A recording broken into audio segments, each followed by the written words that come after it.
ప్రార్థన చేసుకుందామండి. ప్రేమ నమ్మకం కలిగిన మా తండ్రి నీకే స్తుతిస్తున్నాం నాయన. గడిచిన సంవత్సరం అంతా కాచి కాపాడి, అలాగే గడిచిన నెలంతా కాచి కాపాడి, మరి యొక్క కొత్త సంవత్సరంలోకి మరి అడుగుపెట్టిన విధానాన్ని బట్టి వందన స్తోత్రాలు తండ్రి. ఇప్పటి వరకు మా అందరికీ కూడా తోడుగు నడిపించిన విధానాన్ని బట్టి వందన స్తోత్రాలు తండ్రి. అయినా మరి ఈ యొక్క 2025లో మొదటి ఆదివారం, మొదటి పునరుద్ధాన దినంలోనికి వచ్చాం తండ్రి.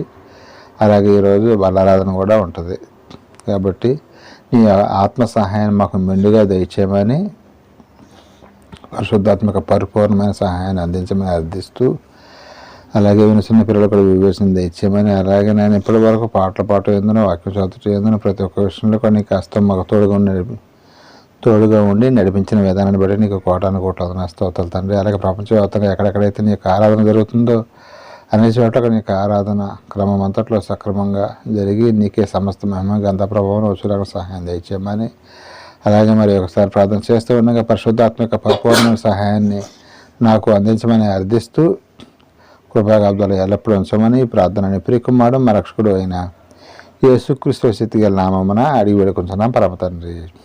ఆమెన్. అందరికీ వందనాలండి.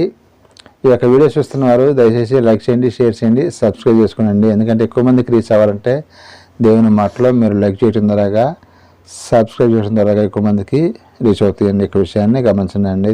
Thank you so much. ఇక మనం వీడియోలోకి వెళ్ళిపోదామండి, పాఠంలోకి వెళ్దాం. ఈరోజు మన యొక్క పాఠం ఏంటంటే ఉప్పు చేప. ఆల్రెడీ ఒకసారి మనం ఆలోచించాంలే, కానీ ఇది రికార్డ్ చేయలేదు కాబట్టి మళ్ళీ ఇంకోసారి చెప్పుకుందాం. ఎందుకంటే ఇది తప్పేం లేదు. మన పాఠం టైటిల్ అయితే గుర్తుంటుంది కానీ వాక్యం ఒకటి కూడా గుర్తుంటుంది. కానీ మళ్ళీ ఇంకోసారి ఆలోచిస్తేనే మనకి ఈ యొక్క పాఠం అనేది ఇది బాగానే ఉంటుంది. పాఠం ప్రతి ఒక్కళ్ళు కూడా క్రైస్తవులు నేర్చుకోవాలి. ప్రతి ఒక్క పాఠం కూడా దేవుడు మనల్ని సక్రమైన మార్గంలో నడిపించడానికే ఇలాంటి పాఠాలు మనకి ప్రతి వారం చెప్పిస్తూ ఉంటాడు. మరి వారాన్ని నెలకోసారో లేదా 2 నెలలకోసారి చెప్పచ్చు కదా దేవుడు. మరి వారం ఎందుకు చెప్పిస్తున్నాడు? వారం వస్తుంటేనే మందిరానికి తప్పిపోతూ ఉంటారు మిగతా రోజుల్లో. కానీ మరి నెలకి 2 నెలలకి ఈ లోపల మర్చిపోతారనమాట. కొన్ని మధ్యలో కూడా కొన్ని సంఘాల్లో అయితే గురువారం శుక్రవారం కూడా పెట్టుకుంటారు ప్రార్థన. మనమైతే శుక్రవారం కొంచెం ఉపవాసం ఉండి ప్రార్థన చేసుకున్నాం. ఓకే. అలాగే ఆదివారం అనేది పునరుద్ధాన దినం రోజున ప్రపంచవ్యాప్తంగా ఆరాధనలు అనేవి జరుగుతూ ఉన్నాయి. అలాగే మనం కూడా ఆరాధన జరుపుకున్నాం. అలాగే యొక్క పాఠం ఏంటంటే ఉప్పు చేప. ఈ ఉప్పు చేప అనేది ఎవరికి ఆహారం అంటే పేదవారికి ఆహారం అండి. ఎక్కువగా పేదవాళ్ళే ఈ యొక్క ఉప్పు చేప తింటారు, కానీ ధనికులు తింటారండి. ఇది ధనికులు రేరుగా తింటారనమాట. ఎవరో ఒకరు తింటారో లేదు కూడా తెలియదు. వాళ్ళైతే లైవ్ ఫిష్ తింటారు. లైవ్లో ఉన్న ఫిష్ ఎక్కువ రేట్ అయినా సరే కొనుక్కొని తింటారు. కానీ ఉప్పు చేప అనుకో, మా చిన్నప్పుడు మా అమ్మమ్మ ఖచ్చితంగా ఉప్పు చేప వేయించేది. మా తాతయ్యకి కానీ మాకు కానీ అందరం కూడా ఇష్టంగానే తినేవాళ్ళం ఉప్పు చేప అనేది. ఏదైనా పచ్చడి చేసినా లేకపోతే ఏదన్నా పప్పుచారు ఉన్నా ఏదైనా సరే ఎప్పుడు పప్పుచారులో కూడా బాగుంటుంది, పచ్చడిలో కూడా బాగానే ఉంటుంది. ఇలా ఉప్పు చేప అనేది ప్రతి ఒక్క పేదవారు కూడా వాడుకునేటువంటి ఆహార పదార్థం. మరి దీని నుంచి మనకి దేవుడు ఏదో చెప్పాలనుకున్నాడు. ఏదో ఉప్పు చేప అని ఏదో అనుకోవటం కాదులే, కానీ దేవుడు ప్రతి దాని వలన మనకి ఇది బైబిల్లో ఉందంటే ఉందండి. బైబిల్లో లేకపోతే మనం ఈ పాఠం మాట్లాడుకోం. ఈ చేప గురించి దేవుడు మనకి చెప్పాలనుకున్నాడు. ఏం చెప్పాలనుకున్నాడు ఏంటో ఈ పాఠం వింటూ ఉండగా మనకు అర్థమైద్ది అనమాట. ఇక ఉప్పు చేప అనేది అది ఎక్కడ ఉంటుందండి? చేపలు ఎక్కడ ఉంటాయి? సముద్రంలో ఎక్కువగా, సముద్రాల్లోనే ఎక్కువగా ఉంటాయి. నదుల్లో చెరువులు కూడా ఉంటాయి, కానీ ఎక్కువ ఈ ఉప్పు చేప అనేది సముద్రంలోనే ఉంటుంది. సముద్రంలో నీళ్ళు ఎలా ఉంటాయి? తీయగా ఉంటాయా, ఉప్పగా ఉంటాయా? ఉప్పగా ఉంటాయి. కానీ మరి అది సముద్రంలోనే ఉంటుంది, సముద్రంలోనే జీవిస్తూ ఉంటుంది, అక్కడే ఉంటుంది. కానీ దానికి ఉప్పు అంటించుకోదండి. ఇది గొప్పతనం. ఇప్పుడు మన చేపల కూరలో ఉప్పు వేస్తారా లేకపోతే వేయకుండానే ఉండేసి వేస్తారా సముద్రంలో ఉందని చెప్పేసి చెప్పండి. ఉప్పు చేప ముక్కలు చప్పగానే ఉంటాయి, కానీ మరి ఉప్పు చేప అది సముద్రంలో ఉంటుంది కదా, సముద్రంలో ఉన్నదానికి మరి ఎందుకని ఉప్పు అంటుకోవట్లేదు అంటే ఆ స్వభావం అనేది దానికి లేదనమాట. ఉప్పుని పట్టించుకునే అవకాశం లేదు దానికి, అది సముద్రంలో ఉన్నా సరే. అలాగే దీనికి సాదృశ్యంగా ఏం చేయాలంటే దేవుడు ఈ పాపిష్టి లోకంలో, ఈ పాపపూరితమైన ఈ యొక్క లోకంలో ఉన్నటువంటి మనం కూడా మీరు కూడా ఉప్పు చేపలాగా ఉండాలయ్యా అని చెబుతున్నాడు ఆయన ఉదాహరణకి మనకి. అది మనం దాని నుంచి నేర్చుకోవాల్సింది ఏంటంటే, మీరు ఉప్పు చేప ఎట్లాగైతే సముద్రంలో ఉండి అది అక్కడే పుడుతుంది, అక్కడే పెరుగుతుంది, అక్కడే చచ్చిపోద్ది, కానీ ఉప్పు మాత్రం అంటించుకోదు. మీరు కూర వండుకోవాలనుకుంటే దాంట్లో ఉప్పు వేసుకుంటారు కదా ఖచ్చితంగా. అలాగే మీరు ఈ యొక్క లోకంలోనే పుడతారు, ఈ పాపం ఉన్నటువంటి ఈ యొక్క లోకంలోనే పుడతారు, ఇక్కడే పుడతారు, ఇక్కడే పెరుగుతారు, ఇక్కడే చచ్చిపోతాం. మనం కూడా అంతేగా, చేపలాగే ఈ లోకంలో చచ్చిపోతాం లేదా ఇంకో వేరే లోకంలో చచ్చిపోతామా, ఇక్కడే చచ్చిపోతాం. కానీ మనం పాపం అంటించుకుంటున్నాము. అవునంటారా కాదంటారా? పాపం అసలు అంటకుండానే బతుకుతున్నావా లేకపోతే పాపం అంటుతుందా? ఖచ్చితంగా అంటేదండి. ఎవరో ఒప్పుకోకపోయినా సరే ప్రతి నిత్యము కూడా ప్రతి ఒక్క మనిషి కూడా ఏదో ఒక సందర్భంలో చిన్నగా అయినా సరే పాపం అనేది ఖచ్చితంగా అంటించుకుంటాడు. అలాగే మరి ఉప్పు చేప అయితే దాని యొక్క అది ఉప్పు అయితే అంటించుకోవట్లా, కాకపోతే మనిషి అంటించుకుంటున్నాడు వేరిని. ఈ చేపను చూపించి వీళ్ళకి కొన్ని విషయాలు చెప్పాలి అని దేవుడు అనుకోవటం వలన ఈ యొక్క పాఠం అనేది మన ముందుకు రావటం జరిగిందనమాట. ఇంకా మనం ఒకసారి మన బైబిల్లోకి వెళ్దామండి. కీర్తన గ్రంథము 19వ అధ్యాయం 1వ వచనం 1-2 వచనాలు ఒక్కసారి చూడండి. కీర్తనలో 19వ అధ్యాయం 1-2 వచనాలు.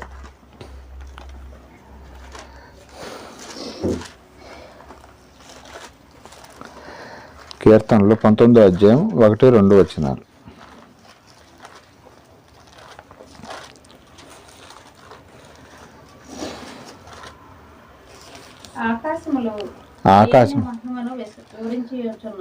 ఆకాశములు ఏమి వివరిస్తున్నాయి అంట? దేవుని మహిమను వివరిస్తున్నాయి అంట. అంతరిక్షం అంటే ఆయన యొక్క చేతి పనిని ప్రచురపరుచుతున్నది. పగటికి పగలు బోధ చేయుచున్నది, రాత్రికి రాత్రి జ్ఞానము తెలుపుచున్నది. 2 ఇది ఇక అంతరిక్షాన్ని చూసినా ఏది చూసినా ఈ సృష్టిలో ఏది చూసినా సరే మనకు కొంత జ్ఞానం అనేది కలుగుతుందండి. మనం ఏమనుకుంటామంటే ఏది చూసినా మనకి అర్థం కాకపోవడానికి కారణం ఏంటంటే దాంట్లో మన జ్ఞానాన్ని ఎత్తుక్కోపోవటం వలన. ఇప్పుడు ఆకాశం చూడగానే మనకి ఏం అర్థం కావాలంటే ఇంత పెద్ద ఆకాశం ఎవరు చేశారో అని ఒక ఆలోచన రావాలి. సూర్యుని రాగానే అమ్మో ఇంత వేడి యాడ్ నుంచి వస్తుందో అని ఒక ఆలోచన రావాలి, క్రైస్తవులే కానీ క్రైస్తవేతరులు కానీ. కానీ మనం ఆలోచిస్తామా? మనం అంత టైం ఉండదు, ఒకవేళ టైం ఉన్నా సరే ఆలోచించే జ్ఞానం ఉండదు అనమాట. అందుకని దేవుడు ఏం చెబుతున్నట్టే మళ్ళీ ఇంకొకసారి చదవండి, 1వ వచనం చదవండి.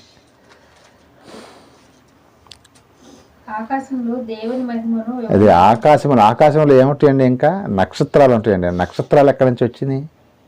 ఎవరు కలగ చేశారు? ఆలోచిస్తున్నాం మనం ఏమన్నా?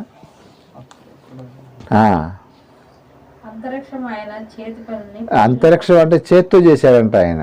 ఇదేంటి చేత్తో మనం చేయగలుగుతామండి అసలు? మరి ఆయన గొప్పతనం అదనమాట. అంతరిక్షాన్ని ఆయన చేతులతో చేశాడంట అండి. మరి చేతులతో చేసిన ఆయన చేతులు ఎంత పెద్దగా ఉండాలి చెప్పండి. అందుకని ఒక సందర్భంలో అంటాడు ఆయన, ఆకాశము నా సింహాసనము, భూమి నా పాదపీఠం. ఈ భూమి అంతా ఈ 850 కోట్ల మంది జనాభా ఉన్నటువంటి ఈ యొక్క భూమి అంటే ఏంటంటే ఆయన కాళ్ళు పెట్టుకునే పీట అంట. పాదపీఠము అంటే పీట ఎంత ఉంటుందండి మన ఇంట్లో? చిన్నగా ఉంటుంది, ఒక మనిషి కూర్చొని ఎంత ఉంటుంది. కానీ దేవుడు కాళ్ళు పెట్టుకోవడానికి ఏం కావాలంట? భూమి మొత్తం మీద కాళ్ళే పెట్టుకుంటాడంట ఆయన. ఈ 850 కోట్ల మంది నివసించే స్థలం ఆయనకి జస్ట్ కాళ్ళు పెట్టుకునే పీట లాంటిది. మరి అలాంటి గొప్ప తండ్రిని కలిగి ఉన్నామండి. ఆయన యొక్క మహిమను మనం తెలుసుకోవాలంటే, ఆయన యొక్క గొప్పతనాన్ని తెలుసుకోవాలంటే ఈ బైబిల్ చదువుతూ ఉంటేనే మనకు అర్థమైందండి. బైబిల్ చదవకపోతే ఏమన్నా అర్థమైందండి? బయట ఎవరన్నా చెబుతారండి ఈ మాటలే? ఎక్కడన్నా ఏ గ్రంథంలో అన్నా ఉంటాయా? ఏ గ్రంథంలో కూడా ఉండవండి. బైబిల్లోనే దేవుని గురించి చాలా చాలా క్షుణ్ణంగా రాయించాడండి. ఆయన యొక్క చేతి పనులు చూస్తే మనకు ఆశ్చర్యం కలిగిద్దంట. ఇంకా మనం చూడగలిగితే యోబు గ్రంథంలోకి వచ్చేద్దామండి. అక్కడ చేప గురించి కొంచెం క్లారిటీ ఇస్తారు. యోబు గ్రంథము 12వ అధ్యాయం 7-8 వచనాలు. యోబు గ్రంథము 12వ అధ్యాయము 7-8 వచనాలు. అయినను మృగములను విచారించుచు అవి నీకు బోధించును. మృగాలు కూడా బోధిస్తాయి అంట. ఇంకా ఆకాశ పక్షులను విచారించును అవి నీకు తెలియజేయు. ఆ ఆకాశ పక్షులు కూడా ఆహారం కొరకు చూసి ఈ దేశం నుంచి వేరే దేశానికి పోతాయి. భూమిని గురించి ధ్యానించిన ఎడల అది నీకు బోధించును. భూమి కూడా బోధించిద్దంట మనకి. సముద్రములోని చేపలను నీకు దాన్ని వివరించును. ఇక్కడ సముద్రంలోని చేపలు కూడా మనకి జ్ఞానాన్ని బోధిస్తాయి అంట. మనం ఇప్పటి వరకు ఏమనుకున్నాం, జ్ఞానాన్ని బోధించేది గురువు గారే అనుకుంటాం, బడిలో టీచర్ గారు అనుకుంటాం. కానీ సముద్రంలో ఉన్నటువంటి చేపలు కూడా మనకి జ్ఞానాన్ని బోధిస్తున్నాయి. జంతువులు కూడా జ్ఞానాన్ని బోధిస్తున్నాయి. అలాగే సముద్రంలో ఉన్నటువంటి చేప, ఉప్పు చేప మనం టైటిల్ పెట్టుకున్నాం కదా, ఈ చేప కూడా మనకి జ్ఞానాన్ని బోధిస్తుందంట. ఏం బోధిస్తుంది అయ్యా అని అంటే ఏమైనా చెప్పగలుగుతారా? ఇందాక ఆల్రెడీ మీకు చెప్పేసి డైరెక్ట్ గా ఉప్పులో ఉప్పు నీటి సముద్రంలో బతకనైతే తన శరీరానికి ఉప్పు ఎలా అంటారు, మనుషులు పాపం అంటకుండా బ్రతకాలి అంటారు. భూమిలో ఉన్న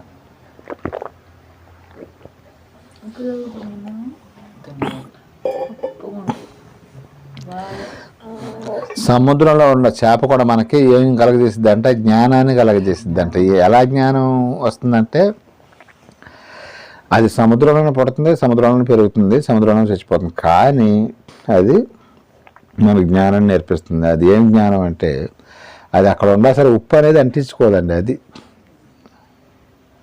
చేపల కూర ఉప్పు అంటే. అలాగే ఈ యొక్క లోకంలో ఉన్నటువంటి మనం దాన్ని చూసి మీరు జ్ఞానం నేర్చుకోవాలని దేవుడు చెప్పడం జరుగుతుంది. అదేంటంటే మీరు ఈ లోకంలో ఉన్నప్పుడు ఈ లోకం అనేది చెడిపోయిందండి. దాంట్లో ఉన్న మీరు ఇహలోక మాలిన్యము అంటకుండా మీరు జాగ్రత్త పడాలి అన్నాడు. ఇహలోక మాలిన్యం అంటే ఏంటి?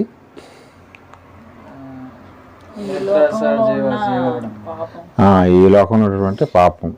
ఈ లోకంలో ఇప్పుడు ఎక్కడ చూసినా పాపమే ఉందా? అంత పరిశుద్ధులు కనిపిస్తున్నారండి. ఎక్కడన్నా అసలు పాపం కనిపిస్తుందా మనకే? ఒక రాజకీయ నాయకుడిని చూసుకుంటే వాళ్ళ పదవుల కోసం ఎన్ని స్కిట్లు వేస్తారంటే, రాజకీయాలు ఎలక్షన్ల మూమెంట్లో వాళ్ళని చూడాలంటే అసలు వాళ్ళ యొక్క డ్రామాలు ఎలక్షన్ల మూమెంట్లో చూడాలండి. ఆ పార్టీ వాళ్ళని ఈ పార్టీ వాళ్ళని తిట్టుకోవటం, ఈ పార్టీ వాడు ఆ పార్టీలో తిట్టుకోవటం, గెలిచిన తర్వాత జనాన్ని నెత్తి మీద చేతులు పెట్టి ఆ వాగ్దానాలు బాగానే ఇస్తారండి. ఎలక్షన్లు అప్పుడు ఈ పార్టీ ఆ పార్టీ అని కాదండి, ఏ పార్టీ అయినా సరే మనం ఒక పార్టీ గురించి మాట్లాడదు. ఏ పార్టీ అయినా సరే ఏం చేస్తారంటే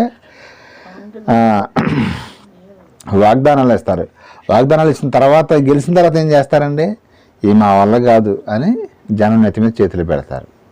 వాగ్దానాలు ఎందుకు ఇస్తున్నారు చేయనప్పుడు అంటే గెలవటానికి. ఆ మాట చెప్పకపోతే వీళ్ళు మాకు ఓట్లు లేరని చెప్పేసి వేస్తారు. వేసిన తర్వాత మనం చూస్తానండి కొన్ని ప్రభుత్వాలు అధికారంలోకి వచ్చిన తర్వాత వాళ్ళు చేస్తారన్న పథకాలు చేయడానికి ఎన్నో సాకులు చెప్తూ ఉంటారు. అలాగే నెట్వర్క్ మార్కెటింగ్ చేపించే ఉండరు కదా ఓనర్స్, వాళ్ళు కూడా అంతే. స్టార్టింగ్లో బాగానే చెబుతారండి అన్ని మాటలు, మీకు ఎంత వచ్చింది ఇంత వచ్చింది, నా లక్ష్యం అంటారు కొంతమంది. అన్నోళ్ళు కూడా చివరికి కనీసం ఒక 100 రూపాయలు కూడా చేరాడండి దాని యొక్క కాస్ట్ అనేది. ఇట్లాగా ప్రతి రంగంలో అండి, రాజకీయ నాయకులే కానీ ఇంకా ఆశ్చర్యపోయే విషయం ఏంటంటే స్కూల్లో పిల్లలు కూడానండి, స్కూల్కి వెళ్ళే పిల్లలు కూడా నోరు తెరిస్తే అసలు అవి చెవులు మూసుకోవాల్సిన అంత స్పష్టంగా మాట్లాడుతూ ఉంటారు బూతులు. అవి ఎందుకు వస్తున్నాయండి? నోటి నుంచి బూతులు ఎలా వస్తున్నాయి? స్కూల్కి వెళ్ళే పిల్లలు ఏం నేర్చుకోవాలండి? అసలు ఏం నేర్పించాలి? టీచర్లు బాగానే చెబుతారండి పాపం, టీచర్లు ఏమనకూడదు. మళ్ళీ ఈ బూతులు ఎక్కడ నేర్పించుకుంటారు?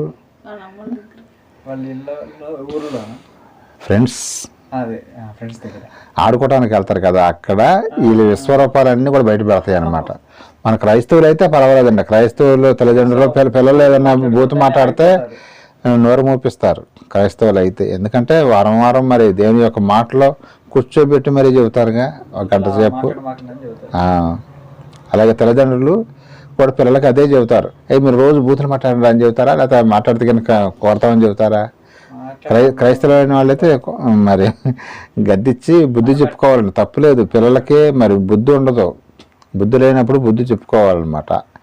కాబట్టి క్రైస్తవుల తల్లిదండ్రులు అయితే కొంచెం పర్వాలేదు. కానీ మరి ఈ పిల్లలకి ఎక్కడి నుంచి వస్తుంది ఇదంటే, బజారుకి వెళ్తే చాలామంది చెడిపోవడానికి కారణం ఏంటంటే చెడు సహవాసాలు అంటారు కదా, గాలి సహవాసాలు. అలా దాని వలన అది చెడిపోవటం జరుగుతుందండి. పిల్లలు మన చెప్పిన మాట వినకుండా ఒక వయసు వచ్చే వరకు కూడా పర్వాలేదండి. ఈ రోజుల్లో 10 సంవత్సరాల వరకు కూడా మన మాట వింటారు, కానీ 10 సంవత్సరాలు కనుక దాటినాయి అంటే తల్లిదండ్రుల మాట పిల్లలు వినటం లేదు. సమాజంలో మనం చూస్తూనే ఉన్నాంగా. ఎందుకంటే క్రైస్తవుల పిల్లలు అయితే కొంచెం పర్వాలేదేమో, కానీ క్రైస్తవేతరులు అయితే వాళ్ళ తల్లిదండ్రులు కరెక్ట్గా ఉండరు, అలాగే పిల్లలు కూడా కరెక్ట్గా ఉండరు. ఇట్లాగా సమాజం అనేది చెడిపోతుంది. రాజకీయ వ్యవస్థే కానీ, చిన్నపిల్లలు కానీ, ఇంకా ఏమేమి చెడిపోయినాయి చెప్పండి. గవర్నమెంట్ ఆఫీస్, అక్కడ మనం కనీసం ఎంఆర్ఓ దగ్గరికి వెళ్ళడానికి కూడా అటెండర్ అక్కడ అతనికి ఫీన్కి ఎంతో కొంత డబ్బులు అయిపోతే లోపల పంపించండి. పోలీస్ స్టేషన్లో అయితే వాళ్ళు చెప్పే పనే లేదు, వాళ్ళు ఎప్పుడు ఇస్తారని ఎదురు చూస్తూ ఉంటారు. పోలీస్ స్టేషన్లో కూడా డబ్బు లేకపోతే పని జరగదు, ఖచ్చితంగా డబ్బులు తీసుకొని వెళ్ళాల్సింది. మనందరికీ అనుభవమే, మనకి ప్రత్యేకంగా ఈ స్టేషన్ ఆ స్టేషన్ అని చెప్పాల్సిన అవసరం లేదు. కానీ పోలీస్ స్టేషన్లో కానీ, రాజకీయ నాయకులే కానీ, చిన్నపిల్లలే కానీ, ఈ లోకం అంతా కూడా ఎక్కడ చూసినా కానీ ఇంకా గవర్నమెంట్ పెద్ద పెద్ద ఆఫీసులు ఉంటాయండి. అతనికి శాలరీ వస్తుంది బాగానే. ఎంత వస్తుందండి గవర్నమెంట్ వాళ్ళకి? Hire salary. టీచర్లకి, పోలీసులకి, వీళ్ళకి స్టార్టింగ్ నుంచే 30,000 40,000 నుంచి ఉంది. ఇంకా కొంచెం ఎక్స్పీరియన్స్ ఉంటే 1,00,000, 1,50,000, 2 లక్షలు శాలరీ తీసుకున్న వాళ్ళు కూడా ఉన్నారు. ఇప్పుడు ధర్మల్లో ఉన్నారు. ధర్మల్లో వాళ్ళకి శాలరీ ఎంత ఉంటుందో తెలుసా? 2.5 లక్షల దాకా ఉంటుంది హైయెస్ట్ శాలరీ. అయినా కానీ కొన్ని విభాగాలు, అంటే అక్కడని కాదు, చాలా విభాగాల్లో లంచం లేకుండా ఉండదండి. మరి శాలరీ బాగానే వస్తుంది కదా. మళ్ళీ డిఏలు సంవత్సరం మాకు నిత్యావసర వస్తువులు, సరుకుల రేట్లు పెరుగుతున్నాయి, మాకు పెంచుతారా లేదా అని మొన్న మధ్య నేను IBM వెళ్ళినప్పుడు కొంతమంది ఎంప్లాయీస్ స్ట్రైక్ చేస్తున్నారండి. ఎంప్లాయీస్ స్ట్రైక్ చేయటం ఏంటంటే ₹1,00,000 చాలలేదంటండి వాళ్ళకి. లేబర్ కూడా కాదు, ఎంప్లాయీస్ స్ట్రైక్ చేస్తున్నారండి. ₹1,00,000 శాలరీ చాలక ధర్నా చేస్తున్నారంట. మరి పేదవాడు 10,000లోనూ 8,000 9,000 శాలరీ, 8,000 నుంచి 6,000 నుంచి చేసేవాళ్ళు కూడా ఉన్నారు తెలుసండి. 6,000 నుంచి 6,000 నెలకు 6,000, 8,000, 10,000, 15,000, 20,000. 20,000 వచ్చిందంటే మన లొకాలిటీలో పెద్ద మగవాడి కింద లెక్కే. ఈ రోజుల్లో 20,000 కనుక వస్తే ఇతను కుటుంబాన్ని బాగానే పోషించుకుంటున్నాడని లెక్క అనమాట. కానీ మరి వీళ్ళ ఆఫీసర్స్కి ₹1,00,000, 1,50,000, 2 లక్షలు, 2.5 లక్షలు శాలరీ వచ్చినా సరే సరిపోవట్లేదంట. ఎక్కడ చూసినా మరి లంచం. ఎక్కడ చూసినా చిన్న పని దగ్గర నుంచి పెద్ద పని వరకు కూడా దేనికైనా లంచం లేకపోతే పని అవుతుందండి. మొత్తం చెడిపోయిందండి. నేను కొంతమంది రాజకీయ నాయకులు కూడా కొంతమంది ఈ యొక్క పాఠంలో పేర్లు చెప్పారు, కానీ నేనైతే పేర్లు చెప్పదలుచుకోలేదు. చాలా మంది ప్రముఖులు రాజకీయాల్లోకి వచ్చినప్పుడు వాళ్ళకి ఆస్తి ఏమి ఉండదండి, ఒక 2 ఎకరాలు 3 ఎకరాలు ఉంటుంది. ఇక్కడికి వచ్చిన తర్వాత, రాజకీయాల్లోకి వచ్చిన తర్వాత 1,000 కోట్లకి అధిపతులు అయిపోతున్నారు. 2 ఎకరాల పొలండికి 1,000 కోట్లు ఏడించి వస్తున్నాయండి. నిస్వార్థంగా సేవ చేస్తున్నాడు ఆయన. కొంతమంది ఉన్నారండి మంచోళ్ళు. ఈ సందర్భంగా వాళ్ళ పేర్లు కూడా పేరైతే చెప్పుకోవచ్చు. అబ్దుల్ కలాం గారు మరి రాష్ట్రపతిగా చేశాడు ఆయన. మరి చెడ్డోళ్ళ గురించి చెప్పిన మంచోళ్ళ గురించి కూడా చెప్పాలి. ఒకళ్ళిద్దరి గురించి చెబుదాం అనుకుంటున్నాను నేను. అబ్దుల్ కలాం గారు ఆయన యొక్క ఆస్తి ఏంటండి? చనిపోయే టయానికి ఒక 2 చొక్కాలు, 4 చొక్కాలు, ఒక 6 ప్యాంట్లు, ఎక్కడ నార్మల్గానే ఉండేవాడంట. నేను రాష్ట్రపతిని ధేమ అనేది ఎక్కడా ఉండేది కదంట. ఆయన ఒకసారి మీకు చెప్పాను, ఆల్రెడీ ఒకసారి చెప్పాను, మరి యూట్యూబ్లో ఉంది కాబట్టి మళ్ళీ ఇంకోసారి చెప్తాను. ఒకసారి అంటే ఆయన ఒకసారి మీటింగ్ వెళ్ళాడంట. మీటింగ్ వెళ్తే మరి అక్కడ ఈయనకి సెక్యూరిటీ ఉంటుంది కదా, పోలీసు ఉంటాడుగా. ఆయన మరి ఈయన మీటింగ్ వెళ్ళి అక్కడ మీటింగ్ పూర్తి చేసుకొని మీటింగ్ కంప్లీట్ అయిందా కూడా ఇతను ఏం చేయాలి? పోలీసు డ్యూటీ ఏం చేయాలి? అక్కడ సెక్యూరిటీ వల్ల నుంచోనే ఉండాల్సిందే. మరి రాష్ట్రపతి వచ్చాడంటే కూర్చుంటూ కుదిరిద్దే, పోలీసులు పకడ్బందీగా అంతా సెక్యూరిటీ ఇవ్వాలన్నమాట. ఈయన చూశాడంట రాష్ట్రపతి అబ్దుల్ కలాం గారు. ఈయన అక్కడికి వెళ్ళిన దగ్గర నుంచి ఇంటికి వచ్చేదాకా కూడా అతను ఎందుకు అనవసరంగా నుంచోబెడుతున్నారు, పాపం ఆయన కూర్చోమని చెప్పండి అని అన్నాడంట ఆయన. అయినా కానీ అతని డ్యూటీ అతను చేయాలి కదా, మరి కూర్చుంటే అతను బాగోదు కదా, రాష్ట్రపతి చెప్పింది. అయినా కానీ అతను కూర్చోకోకుండా అలాగే నుంచోనే ఉండి ఉండేవారికి ఆయన మీటింగ్ అయిపోయిన తర్వాత వెళ్ళిపోతా ఇప్పటి వరకు నా కోసం నువ్వు శ్రమ పడ్డావు కదా, మీరేమైనా ఆహారం తీసుకుంటారా అని అడిగాడంట. అసలు ఆయన డ్యూటీ ఆయన చేశాడు. అయినా కానీ నేను దగ్గరికి వెళ్ళి పలకరించాల్సిన అవసరం ఏముందండి? అవసరం లేదు.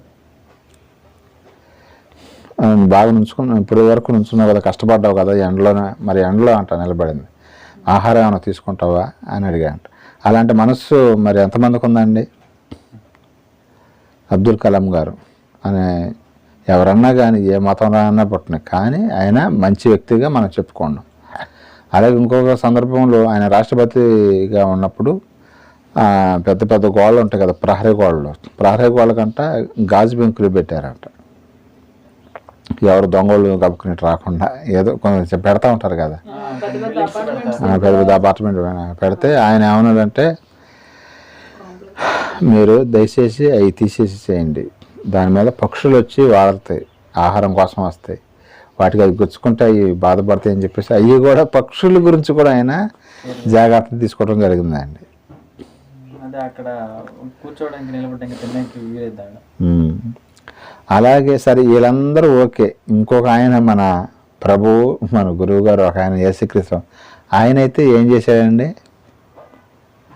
వీళ్ళందరూ చేసింది కరెక్టే, కానీ ఆయన అయితే ఏకంగా ప్రాణాన్ని ఇచ్చేసాడు మనందరి కోసం, ఏ తప్పు చేయకుండా. మరి ఇంకో విషయం ఏంటంటే ఏ తప్పు ఏ పొరపాటు కూడా చేయలేదు. చేసిస్తే అది హైలైట్ అయ్యేది, చేయలేదు కాబట్టి హైలైట్ అయింది.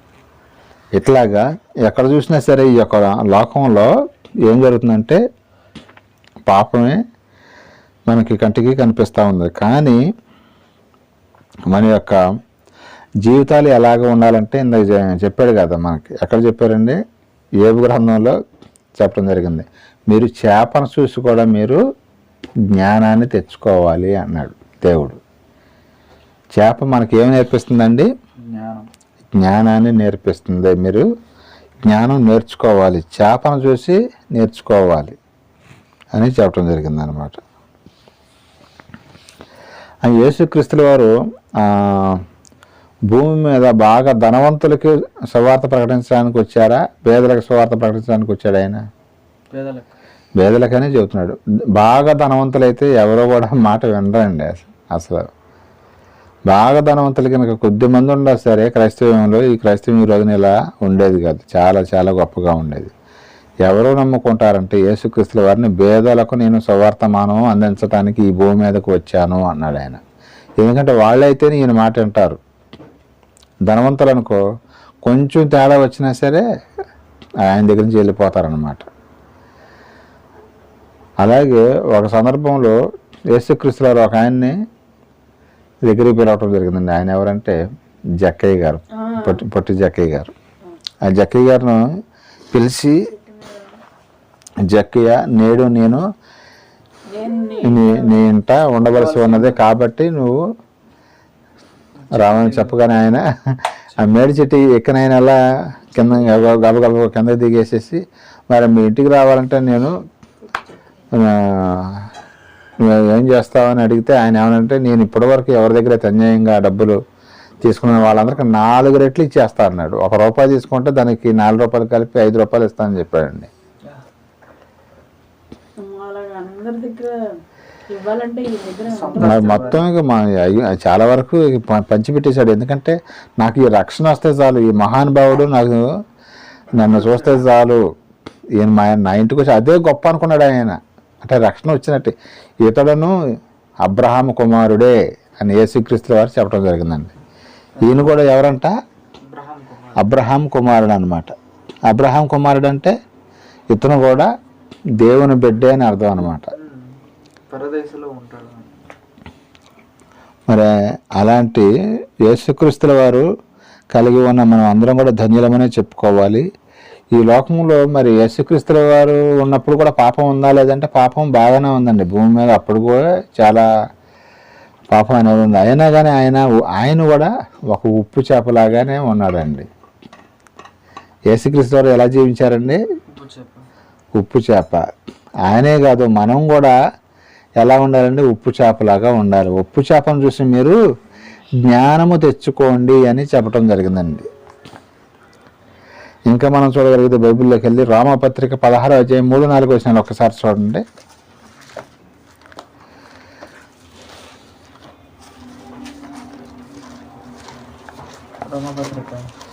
రోమాపత్రిక 16వ అధ్యాయం 3-4 వచనాలు.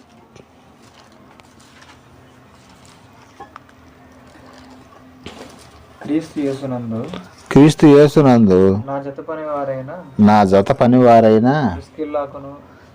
ప్రిస్కిల్లాకును అకుల్లాకును నా వందనములు చెప్పుడు. వారు నా ప్రాణం కొరకు తమ ప్రాణమును చుట్టుకైనను తెగించిరి.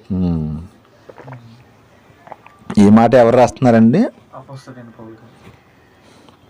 ఎవరికి రాస్తున్నారు? రోమా సంఘానికి రాస్తున్నారు అన్నమాట. ఆయన ఏం చెబుతున్నాడంటే ఆయన కొరకంట ఎవరంట ప్రాణాలు అయిపోయారంట?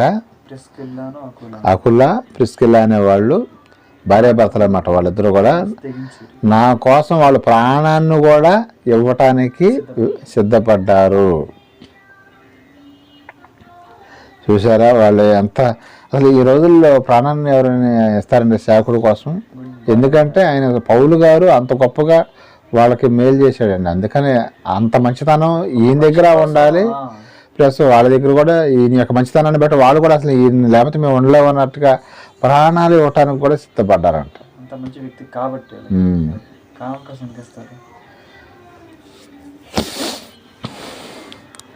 అలాగే పౌలు గారే కానీ పేతురు గారే కానీ మరి ఇంకా ఎవరెవరండి ప్రాణాలు ఇచ్చింది? ఇంకా చాలామంది శిష్యులు ప్రాణాలే ఇచ్చేసారండి.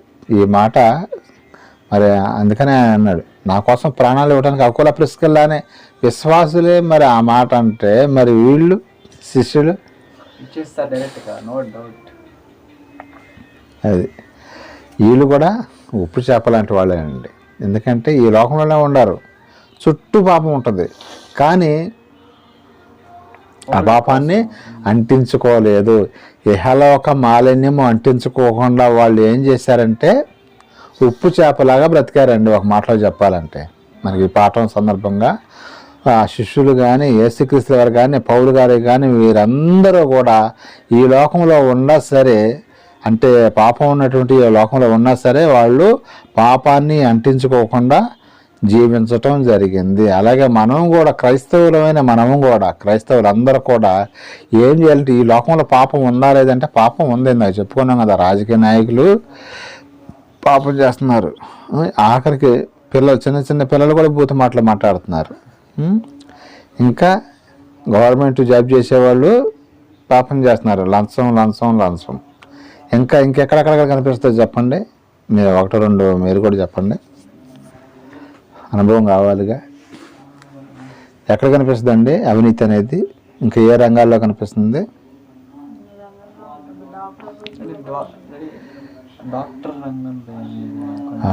డాక్టర్స్ కూడా వాళ్ళకు రోగం లేకుండానే వాళ్ళకి డాక్టర్స్ కూడా కొంతమంది అండి, అందరూ అనకూడదు, ఏదో కొద్ది మంది ఉన్నారు చీడ పురుగులు.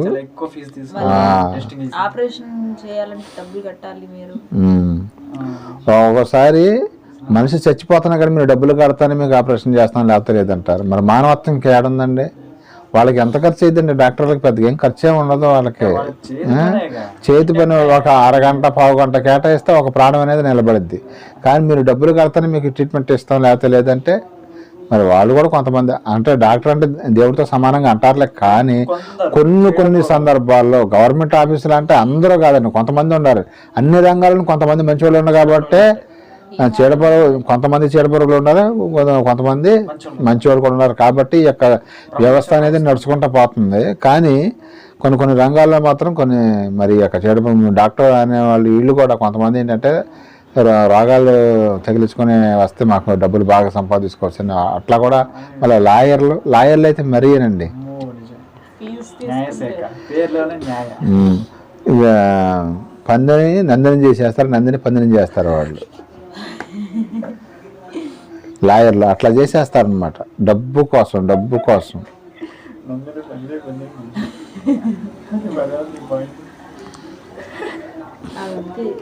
అది పంది అంటే కాదు నందని మనతోనే అనిపిస్తారు వాళ్ళు. అదే వాళ్ళ దగ్గర ఉన్న గొప్పతనం అనమాట.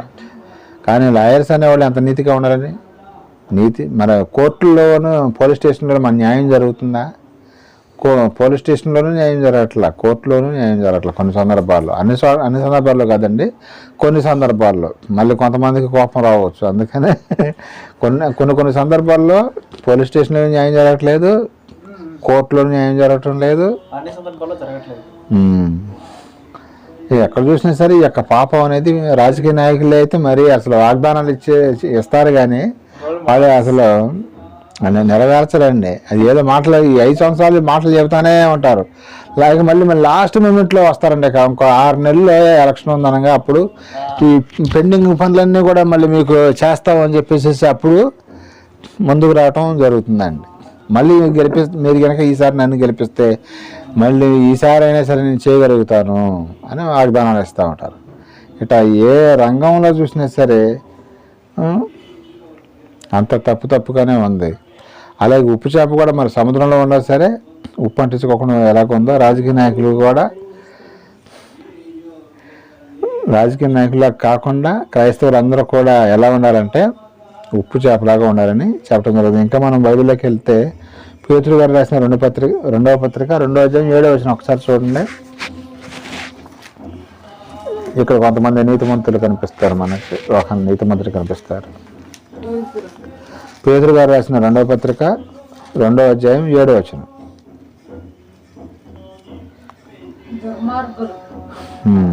కామ వికారయుక్తమైన నడవడి చేత ఒక బాధపడిన నీతిమంతుడగు లోతును తప్పించాను. దేవుడు అంట అక్కడ పట్టణంలో ఉన్న ఎవరంట దుర్మార్గులు అంట. ఏ పట్టణం అండి? సొదొమ గొమొర్రా పట్టణాలు ఉన్నటువంటి వారు దుర్మార్గులు. కానీ అక్కడి నుంచి ఒక నీతిమంతుని తప్పించాడంట దేవుడు. ఈయన ఎవరండి? ఉప్పు చేప. లోతు అనే ఉప్పు చేపను బయటికి తీసుకొచ్చాడు ఆయన. అక్కడున్న అసలు అంతా వాళ్ళు ఏం చేశారండి? అంత పాపం వ్యభిచారమైన అంట. చిన్నోడు ముసలోడు పెద్దోడు అని లేదంట, ఒక్కడు కళ్ళకి పొరలు కమ్మి తిరుగుతున్నారంట. అంత వ్యభిచారం అనమాట సొదొమ గొమొర్రా పట్టణాల్లో. అలాంటి పట్టణంలో ఒక ఆయన్ను చూశారు దేవుడు. ఎవరు ఆయన? లోతు గారు అన్నమాట. ఆయన ఎవరెవరు బయటకు వచ్చారు ఆ పట్టణంలో చెప్పండి.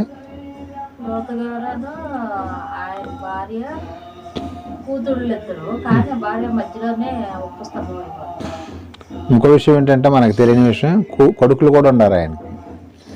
ఇప్పటి వరకు కొడుకులు బయటకు రాలేదంట, అల్లుళ్ళు రాలేదంట. ఆయన భార్య 2 కూతుళ్ళు రావటం జరిగింది బయటికి. మిగతా వాళ్ళందరూ కూడా అక్కడనే ఉన్నారు. వాళ్ళందరూ ఏమైపోయారు? బూడిదైపోయారు అనమాట.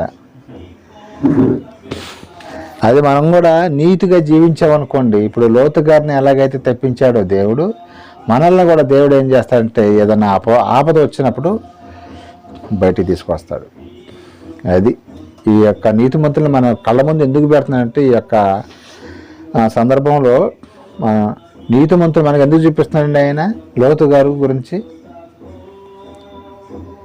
ఆయన నీతిమంతులు కాబట్టి మనం కూడా అలాగే ఉండాలని చెప్పేసి, క్రైస్తవులు కూడా ఎలా నీతిగా జీవిస్తే కనుక నీకు ఏదో విపత్తు వస్తుంది, అయినా సరే నీకు ఎలాంటి ఆపద రాకుండా దేవుడు ఖచ్చితంగా బయటకు తీసుకొస్తాడు. మళ్ళీ కనుక నిజాయితీ ఆయన్ని ఎలాగైతే నీతిమంతుడిగా గుర్తించాడో దేవుడు మనల్ని కూడా నీతిమంతుడిగా గుర్తిస్తే కనుక ఆయన మనల్ని బయటికి తీసుకొస్తాడండి. లోతుగారిలాగా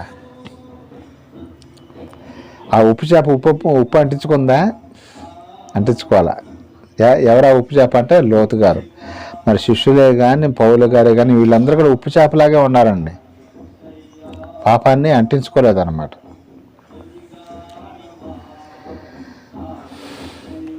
ఇక ఇప్పుడు మనం పాశ్చాత్య దేశాల గురించి మనం చూడగలిగితే దేశ విదేశాల్లో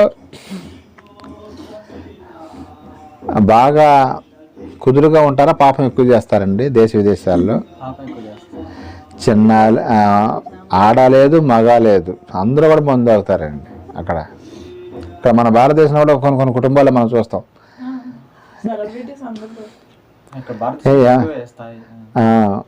సెలబ్రిటీస్ అనే కాదు, ఇంకా తక్కువ స్థాయి గురించి కూడా చెబుతా.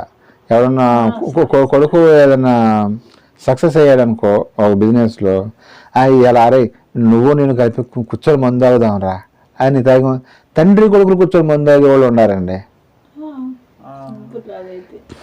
మన భారతదేశంలో మిడిల్ క్లాస్ వాళ్ళు కూడా, డబ్బున్న వాళ్ళు అయితే అసలు చెప్పే పని లేదు. ఇక లేడీస్ కూడా ఈ రోజులైతే ఫుల్ మందు తాగుతున్నారు. లేడీస్ తాగుతున్నారు, జెంట్స్ తాగుతున్నారు. స్మోకింగ్ ఇవన్నీ కూడా మనం చూస్తూనే ఉన్నాం. అప్డేట్ అయిపోయారు, బాగా అప్డేట్ అయిపోయారు అనమాట.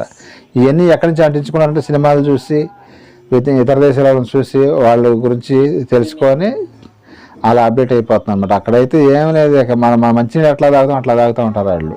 మందు మనకు దాహం వేసినప్పుడు మంచినీళ్ళు ఎలా తాగుతాం అట్లా మందు తాగుతారనమాట వాళ్ళు. చిన్న అదే ఆడలేదు మగ లేదు ఏం లేదన్నమాట. అలాగే ఇక మనం ఇందా చెప్పుకున్నాం కదా, తండ్రి కొడుకులు కూర్చొని అసలు తండ్రిని చూస్తే కొడుక్కి ఎలా ఉండాలండి? అది మందు దాకా వచ్చి మా నాన్న తిడతాడని భయపడాలి. కానీ తండ్రి రానా వచ్చి కూర్చోరా చెరవగా పెరిగిపోయారా అంటే ఇంకేముంటుంది? మరి వీళ్ళు ఉప్పు చేప అందామా? ఉప్పు పట్టించుకున్న చేపలు ఇవి. ఉప్పు చేప అయితేనే ఉప్పు ఏమి అంటించుకుంటుంది, కానీ వీళ్ళు మనం దట్టంగా ఉప్పు కూరుస్తారు చోట కూర్చిన చేపలు అనమాట ఇవన్నీ కూడా. కాబట్టి దేశ విదేశాల్లో కానీ ఎక్కడ చూసినా సరే ఈ యొక్క పాపం అనేది బాగా పెచ్చరిల్లిపోతుందండి. ఒక మాటలో చెప్పాలంటే ఈ పాపం అనేది ఎక్కడ చూసినా కూడా పెరిగిపోవటం జరుగుతుంది. అందుకని దేవుడు మనకి ఇవన్నీ కూడా బాగా ఈ యొక్క ఉప్పు చేప, ఒక చేపను చూపించి మనకి ఎంత జ్ఞానం నేర్పిస్తుందో, ఒక చేప వలన మనకు పాఠమే వచ్చేస్తుంది. చూసారా? మీరు చేపను చూసి నేర్చుకోండి అంటున్నాడు ఆయన. చేపను చూసి జ్ఞానం తెచ్చుకోవాలంట మనం.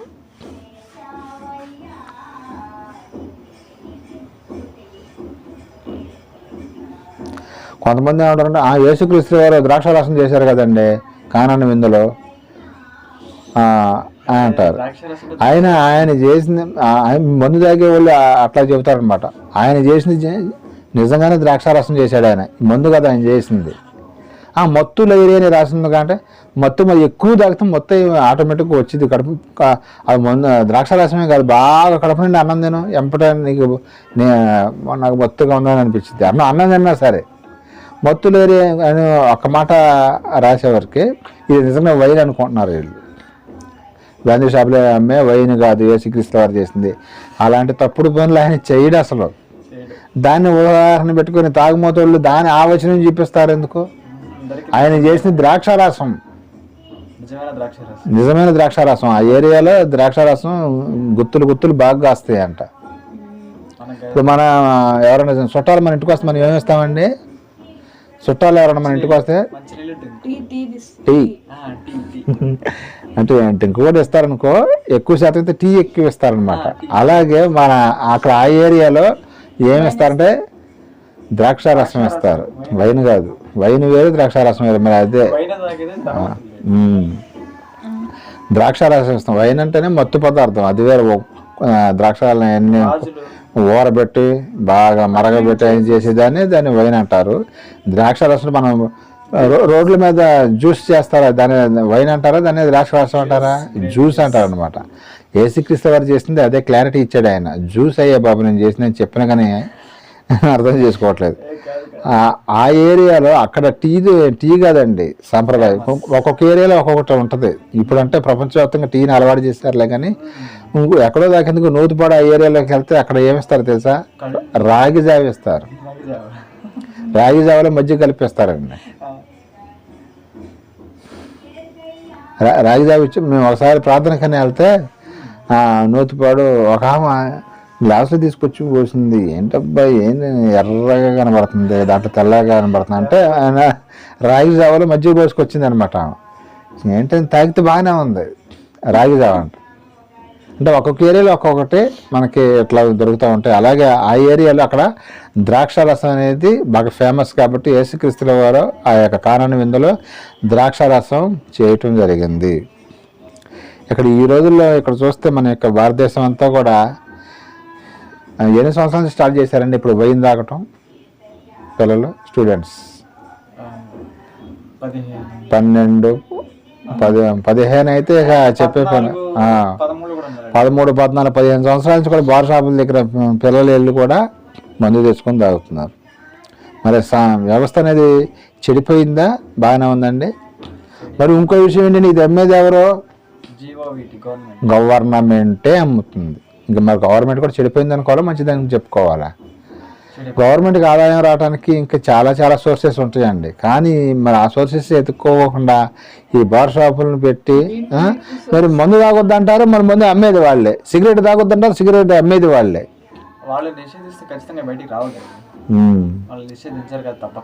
కానీ వ్యవస్థ అంతా చెడిపోయిందండి. అలాగే ఉప్పు చేప కనుక ఉండేది సముద్రంలోనే, కానీ అది ఉప్పు అంటించుకోవట్లే. కానీ మనం ఉండేది ఈ లోకంలోనే, మరి ఉప్పు అంటించుకోవటం లేదంటే అంటించుకుంటున్నారు ఎక్కువ శాతం మంది.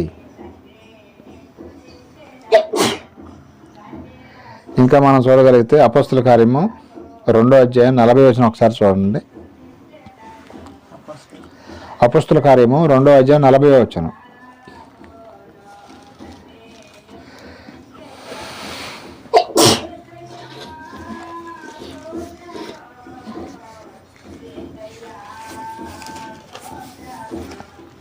ఇంకనూ అనేక విధములైన మాటలతో సాక్ష్యం ఇచ్చి మీరు మూర్ఖులకు ఈ తరం వారికి వేరే రక్షణ పొందుడని వారిని హెచ్చరించారు.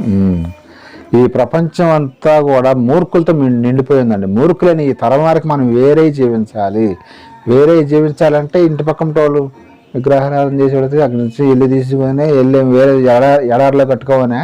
దాని అర్థం ఏంటి చెప్పండి? మన అర్థం చెప్పండి.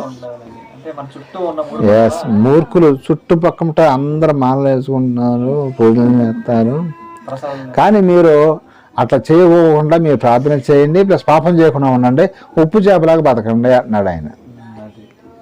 అది ఈ మూర్ఖులని ఈ తరమ వారికి దగ్గరగా ఉండండి అన్నాడా, లేకపోతే దూరంగా ఉండమని చెప్పాడా? వేరే ఏంటంటే దూరంగా ఉండటం అని అర్థం. ఏనంటే వాళ్ళు చేసే పనులు మీరు చేయొద్దని చెబుతున్నాడు అనమాట. అలాగే ప్రతి ఒక్క క్రైస్తవుడు కూడా ఈ మూర్ఖులని ఈ తరమ వారికి దూరంగా ఉండాలండి. దూరంగా ఉంటేనే మనం మనశ్శాంతిగా ఉండగలుగుతాం. లేకపోతే గజిబిజి అంత. ఇంకా మనం చూడగలిగితే ఫిలిప్పీ పత్రిక 2వ అధ్యాయం 16వ వచనానికి వచ్చేసేయండి.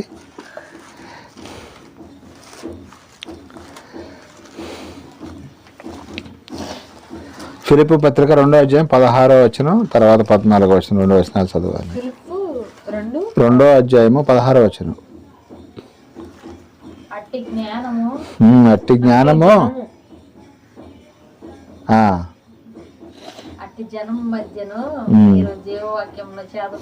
ఎట్టి జనము మధ్య మూర్ఖులైన ఈ తరము వారు ఉండాలి. వాళ్ళ మధ్యలో అది అందువల్ల నేను వ్యర్థంగా పరిగెత్తలేదని నేను పడిన కష్టము నిష్ప్రయోజనము. 14వ వచనం చదవండి. మీరు మూర్ఖులైన ఒక్క జనముల మధ్య నిరపరాధులను నిష్కలంకులను అనింద్యులను నైన దేవుని కుమారులగునట్లు సణుగులను సంశయమును మాని సమస్త కార్యములను చెయ్యి. అది ఈ మూర్ఖులైన ఈ తరమాల మధ్య మనం ఎలా ఉండాలండి? పాపం చేయకుండా అందరితో మంచిగా ఉంటూ, మంచిగా ఉండడం అంటే వాళ్ళ జీవన పని అలా చేయటం కాదండి. చాలామంది ఏమనుకుంటారంటే మంచిగా ఉండడం, వాళ్ళు ఏమనుకుంటారో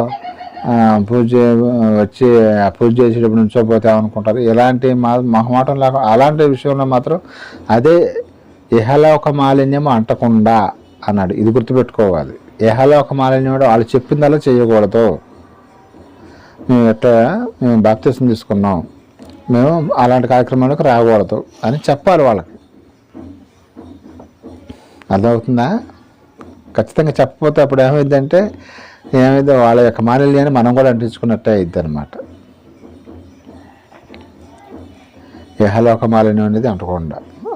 16వ వచనం ఒకసారి చదవండి. ఎట్టి జనం మధ్య, చుట్టుపక్కల ఉన్న జనం మధ్య జీవవాక్యాన్ని చేతపట్టుకుని, బైబిల్ చేతపట్టుకొని లోకమందు జ్యోతుల వల్లే కనబడాలి. మనం జ్యోతుల వల్లే అంటే, జ్యోతులు అంటే ఏంటండి? సూర్యుడు చంద్రుడు జ్యోతులు. సూర్యుడు చంద్రుడు మనకి ఏమిస్తారండి? వెలుగునిస్తారనమాట. అలాగే మనం కూడా మన ద్వారా దేవుని యొక్క వాక్యం చెప్తే వెలుగు అనేది ఎదుట వాళ్ళకి వెళుతుంది. వాక్యం చెప్పలేదనుకోండి, కనీసం చెప్పలేకపోయినా చెప్పించాలన్నమాట. రెండిట్లో ఏదన్నా ఒకటి చేయాలి.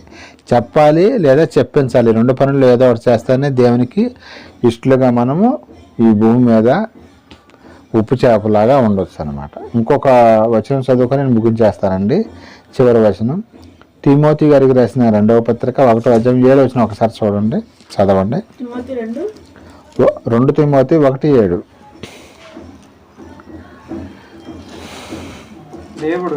దేవుడు మనకు శక్తియు ప్రేమయు ఇంద్రియ నిగ్రహము గల ఆత్మను ఇచ్చిన గాని పిరికితనము గల ఆత్మను మనకి ఆయన ఇవ్వలేదు.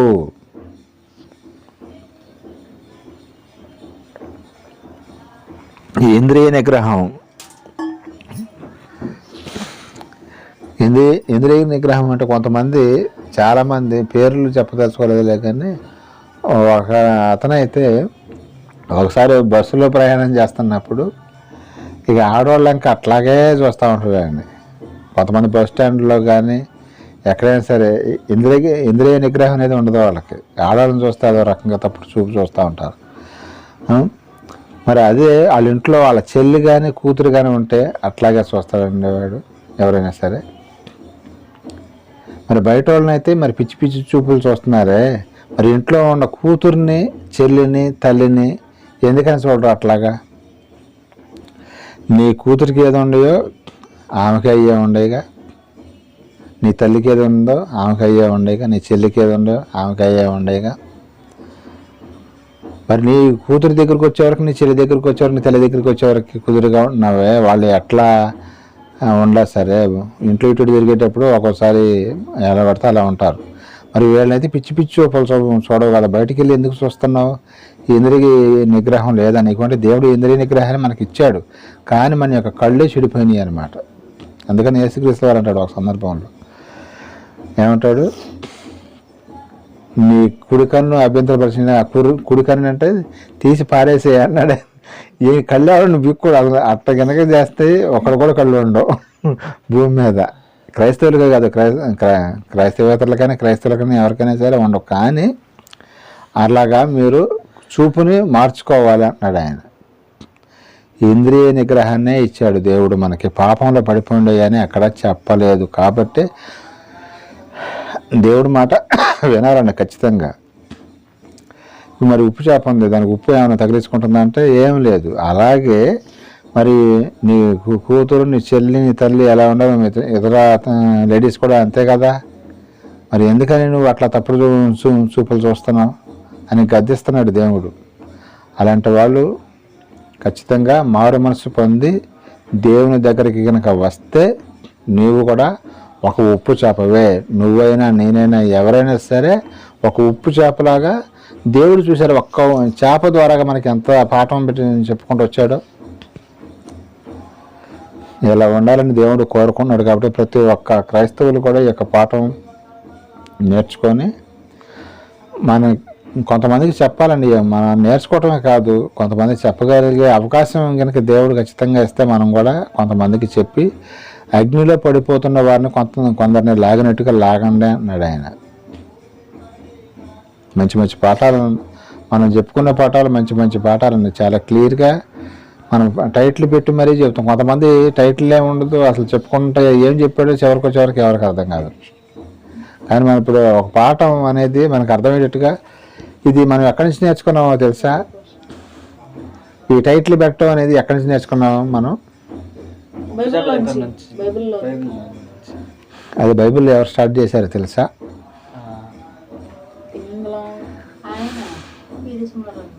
బైబిల్లోంచి అంటే మన పీడి బైబిల్లో ఒక ఆయన అప్పుడు పౌలు గారు అంటే ఇట్లా టైటిల్ పెట్టి చెప్పేవాడు అంటే ఆయన. అందుకని చక్కగా అర్థం. నేను ఈ పాఠం ఎప్పుడో చెప్పాను కదా, మీరు ఇంతగా ఈ టైటిల్ చెప్పకుండా ఇప్పుడు విన్నాం కదా అన్నారు చూసావా మీరు. అట్లాగా అర్థమైపోతాం. పౌలు గారు అయితే మరి టైటిల్ పెట్టి మరి ఈ యొక్క పాఠం అనేది చెప్పడం జరిగింది.